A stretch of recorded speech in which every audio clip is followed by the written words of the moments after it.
Bismillahirrahmanirrahim. Assalamualaikum warahmatullahi wabarakatuh. Saya Novatalia dari kelas A Malang semester 7.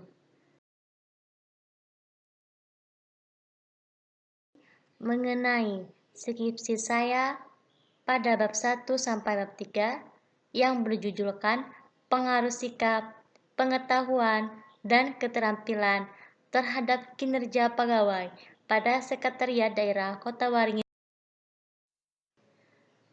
Kemudian saya akan menjelaskan latar belakang masalah. Dalam suatu organisasi pemerintahan kantor, dapat berkembang dan majunya dapat dilihat dari kinerja pegawai yang ada dalam kantor tersebut. Menurut Yuli pada tahun 2005, kinerja adalah hasil kerja secara kualitas dan kuantitas yang dicapai oleh seorang pegawai dalam melaksanakan tugasnya sesuai dengan tanggung jawab yang diberikan kepadanya. Kinerja pegawai dapat dipengaruhi oleh sikap, pengetahuan, dan keterampilan karena pada sikap, pengetahuan, dan keterampilan merupakan kondisi baik fisik maupun psikis yang diterima pegawai pada saat menjalankan pekerjaannya. Selanjutnya, rumusan masalah penelitian. Berdasarkan identifikasi masalah, maka penulis akan merumuskan masalahnya, yaitu yang pertama, apakah ada pengaruh sikap terhadap kinerja pegawai Sekretariat Daerah Kota Waringin Timur? Yang kedua, apakah ada pengaruh pengetahuan terhadap kinerja pegawai Sekretariat Daerah Kota Waringin Timur? Dan yang terakhir, apakah ada pengaruh keterampilan pada Sekretariat Daerah Kota Waringin? Tujuan penelitian tersebut yaitu untuk menganalisis sikap, untuk menganalisis pengetahuan, untuk menganalisis keterampilan, dan untuk menganalisis kinerja pegawai pada kantor Sekretariat Daerah Kota Waringin Timur.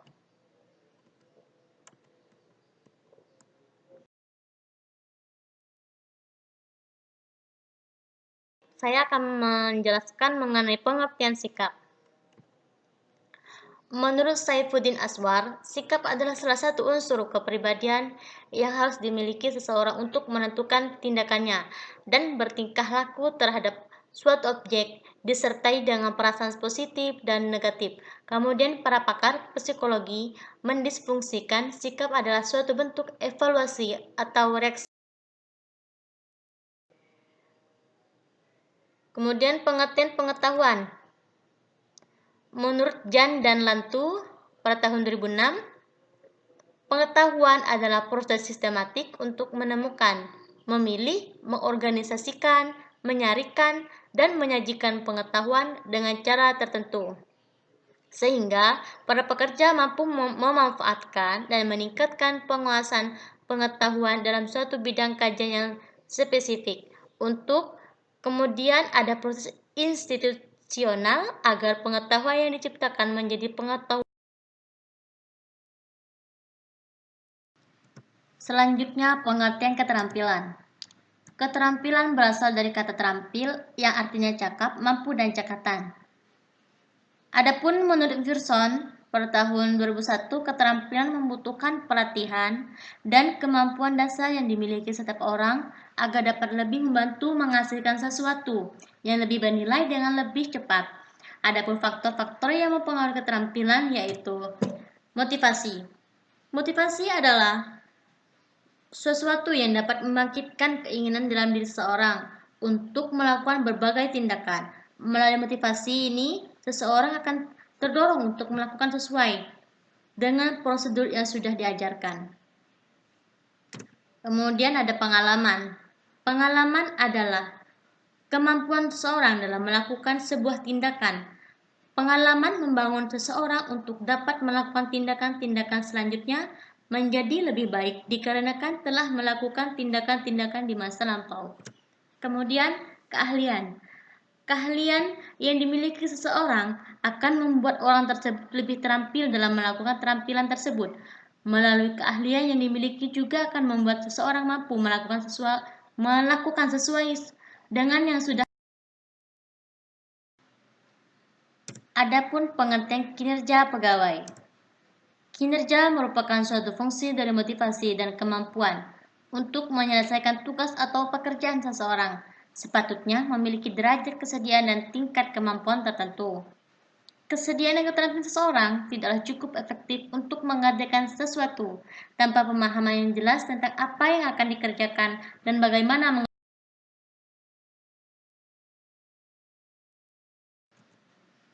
Selanjutnya kita akan membahas mengenai hipotesis. Hipotesis ini ada kaitannya dengan permasalahan yang telah dikemukakan sebelumnya. Maka penulis mengajukan hipotesis yaitu 1. Diduga ada pengaruh sikap X1 secara parsial terhadap kinerja pegawai Y pada Sekretariat Daerah Kabupaten Kota Waringin Timur. Yang kedua, diduga ada pengaruh pengetahuan X2 secara parsial terhadap kinerja pegawai Y pada Sekretariat Daerah Kabupaten Kota Waringin Timur.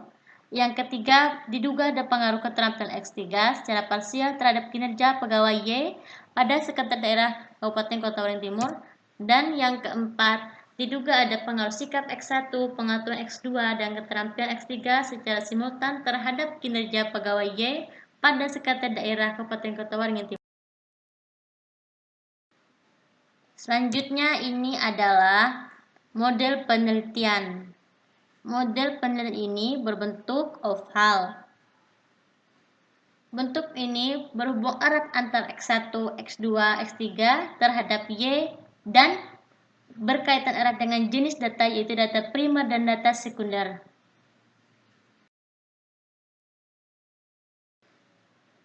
Selanjutnya metode penelitian. Rancangan penelitian. Penelitian ini dilakukan secara bertahap, yaitu dari segi perencanaan, fokus penelitian, waktu penelitian, analisis, dan penyajian hasil penelitian. Pendekatan dalam penelitian yang digunakan yaitu pendekatan kuantitatif, karena disajikan dengan mengambil hasil akhir berupa nilai angka. Menurut Sugiono pada tahun 2016, pendekatan kuantitatif ialah pendekatan dengan pengumpulan data menggunakan instrumen penelitian dengan analisis bersifat statistik yang memiliki tujuan menguji hipotesis yang telah ditetapkan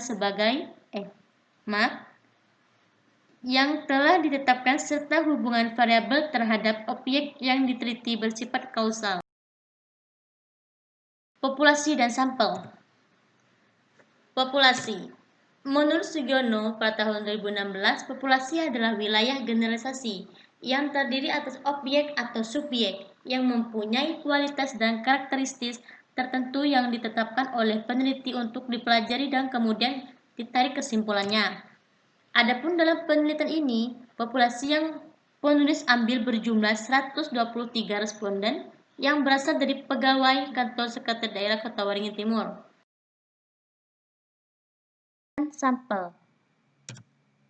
Sampel adalah sebagian dari jumlah dan karakteristik yang dimiliki oleh populasi, menurut Sugiono pada tahun 2017. Selanjutnya teknik sampling. Teknik sampling merupakan teknik pengambilan sampel. Dalam penelitian ini, penulis menggunakan teknik non-probability. Non-probability sampling adalah teknik pengambilan sampel yang tidak memberikan kesempatan sama bagi setiap anggota populasi untuk dipilih menjadi sampel. Penelitian kali ini menggunakan sampling jenuh. Sampel jenuh yaitu suatu cara pengambilan sampel di mana semua populasi dijadikan sampel. Menurut Sugiono pada tahun 2017, sampel yang penulis ambil berjumlah 123. Kemudian prosedur pengambilan dan pengumpulan data. Prosedur pengambilan data. Menurut Sugiono pada tahun 2017, pengambilan data merupakan sumber subjek dari tempat mana data bisa didapatkan. Jika peneliti memakai kuesioner atau wawancara di dalam pengumpulan datanya, maka sumber data itu dari responden, yakni orang yang menjawab pertanyaan peneliti, yaitu tertulis lisan.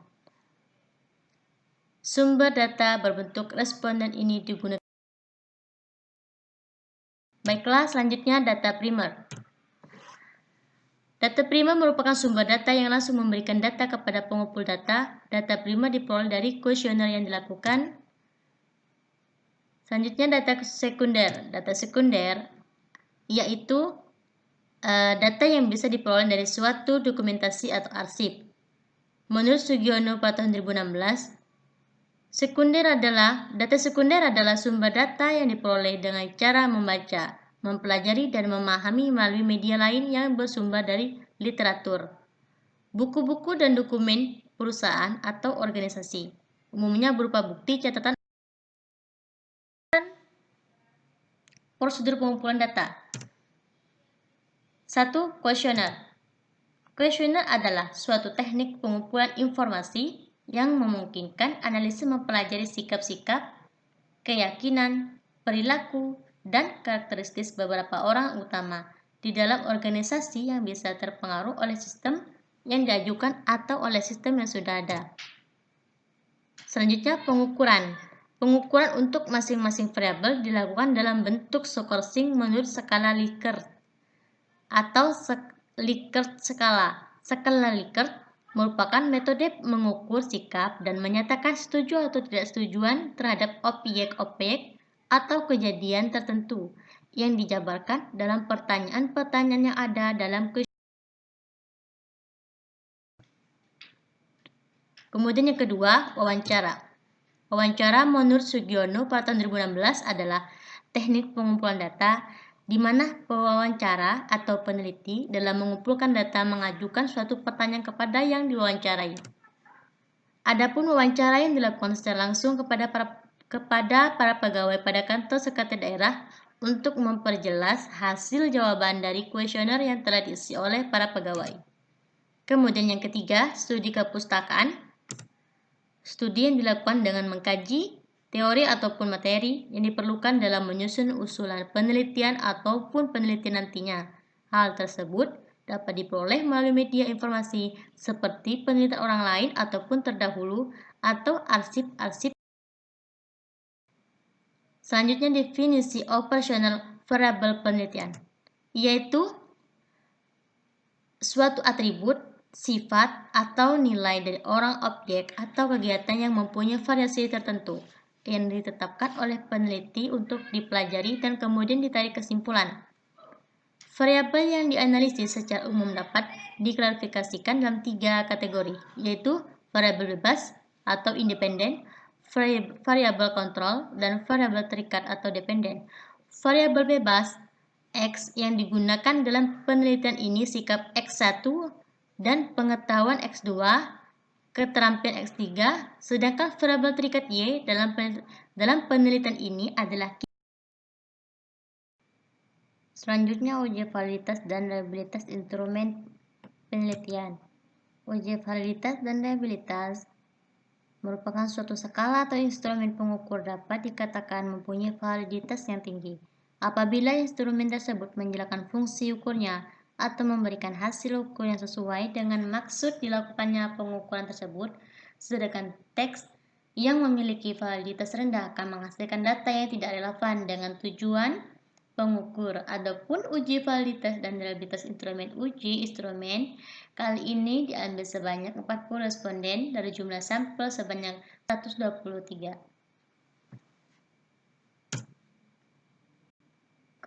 Kemudian uji validitas instrumen penelitian. Uji validitas merupakan suatu langkah pengujian yang dilakukan terhadap isi dari suatu instrumen dengan tujuan untuk mengukur ketepatan instrumen yang digunakan dalam suatu penelitian. Sebuah instrumen dikatakan valid apabila mampu mengukur apa yang diinginkan dan dapat mengungkapkan data dari variabel yang diteliti secara tepat. Tinggi rendahnya validitas instrumen menunjukkan sejauh mana data yang terkumpul tidak menyimpang dari gambaran tentang validitas yang dimaksud. Baiklah, kita akan membahas uji reliabilitas instrumen penelitian. Reliabilitas adalah serangkaian pengukuran atau serangkaian alat ukur yang memiliki konsistensi. Bila pengukuran dilakukan alat ukur itu dilakukan secara berulang. Untuk mencapai hal tersebut dilakukan uji reliabilitas dengan metode alpha-Cronbet. Kuesioner dinyatakan reliable jika nilai Cronbet alpha lebih besar dari 0,6 dan kuesioner dinyatakan tidak reliable Jika nilai Crown Bet alpha lebih kecil dari 0,6, questionable atau tidaknya dapat dilihat dari hasil output program SPSS. Kemudian kita akan membahas teknis analisis data. Teknik analisis data dalam penelitian ini menggunakan bantuan program komputer SPSS. 4 teknik analisis data yang digunakan dalam penelitian ini adalah yang pertama, metode analisis deskriptif, yaitu analisis yang dilakukan dengan cara menjelaskan atau menguraikan karakteristik seperti jenis kelamin, usia, latar pendidikan, dan jabatan yang berkaitan dengan pengaruh sikap, pengetahuan, dan keterampilan pada kantor sekretariat daerah Kota Waringin Timur. Selanjutnya, metode analisis regresi linear berganda. Menurut hubungan secara linear antara dua atau lebih variabel independen X1, X2, X3, dan Xn dengan variabel dengan dependen Y, analisis ini untuk mengetahui arah hubungan antara variabel independen dengan variabel dependen. Apakah masing-masing variabel independen hubungan positif atau negatif dan untuk memprediksi nilai dari variabel dependen. Apabila nilai variabel independen mengalami kenaikan atau penurunan, dihubungkan dengan dua atau lebih variabel bebas atau X. Selanjutnya, metode analisis koefisien korelasi. Menurut Sugiono pada tahun 2012, kriteria pengukuran nilai koefisien korelasi dapat dijelaskan sebagai berikut. Yang pertama, nilai R sama dengan 0,00 sampai 0,199, maka hubungan X dan Y adalah sangat rendah. Kemudian yang kedua, nilai R 0,20 sampai 0,399, maka hubungan X dengan Y adalah rendah. Kemudian yang ketiga, nilai R sama dengan 0,40 sampai 0,559, maka hubungan X dengan Y adalah cukup kuat atau sedang. Yang keempat, nilai 0,60 sampai 0,759, maka hubungan X dan Y adalah kuat. Kemudian nilai 0,80 sampai 1000, maka hubungan X dan Y adalah sangat kuat. Baiklah, selanjutnya kita akan menjelaskan metode analisis determinasi. Ukuran determinasi adalah ukuran yang menunjukkan besarnya variasi variabel dependen yang dapat dijelaskan oleh persamaan yang diperoleh di dalam suatu persamaan regresi. Koefisien determinasi menunjukkan prestasi pengaruh variabel independen yang terdapat dalam persamaan terhadap variabel dependennya. Nilai koefisien determinasi dapat dicari dengan meningkatkan dua dari koefisien korelasinya. Selanjutnya, uji hipotesis. Uji hipotesis adalah metode pengambilan keputusan yang didasarkan dari analisa data, baik cobaan yang terkontrol maupun dari observasi atau tidak terkontrol. Kemudian uji parsial atau uji T. Adapun uji yang dapat digunakan yaitu parsial atau T untuk membuktikan pengaruh pada penilaian ini, yaitu pengaruh sikap, motivasi, dan keterampilan terhadap kinerja pegawai di kantor sekretariat daerah Kota Waringin Timur. Uji simultan atau uji V. Menurut Sugiono pada tahun 2012, uji V adalah pengujian terhadap koefisien regresi secara simultan. Pengujian ini dilakukan untuk mengetahui pengaruh semua variabel independen yang terdapat di dalam model secara bersama-sama atau simultan terhadap variabel dependen. V-tabel merupakan sebagai pembanding antara V-hitung dan V-tabel menurut Junedi 2010. Kemudian selanjutnya, kriteria pengujian dalam penilaian ini melalui uji V dilakukan dengan membandingkan, yaitu yang pertama, jika nilai V hitung kurang dari V tabel, maka HO diterima dan HA ditolak, yang berarti tidak ada pengaruh antara masing-masing variabel bebas sikap X1, pengetahuan X2, dan keterampilan X3 terhadap variabel terikat prestasi kinerja pegawai Y. Kemudian yang kedua, apabila nilai V hitung lebih besar dari V tabel, maka HO tidak ditolak dan HA diterima, berarti ada pengaruh antara masing-masing variabel bebas sikap X1, pengaturan X2, dan keterampilan X3 terhadap variabel terikat prestasi kinerja pegawai. Adapun lokasi dan waktu penelitian, yaitu lokasi penelitiannya di kantor sekretariat daerah atau Setda yang berada di Jalan Jenderal Sudirman nomor 1, Kelurahan Mentawa Baru Hulu, Kecamatan Mentawa Baru Ketapang, Kabupaten Kota Waringin Timur, Sampit, Kalimantan Tengah. Baiklah, sekian dan terima kasih dari presentasi saya. Kurang lebihnya mohon dimaafkan. Wassalamualaikum warahmatullahi wabarakatuh.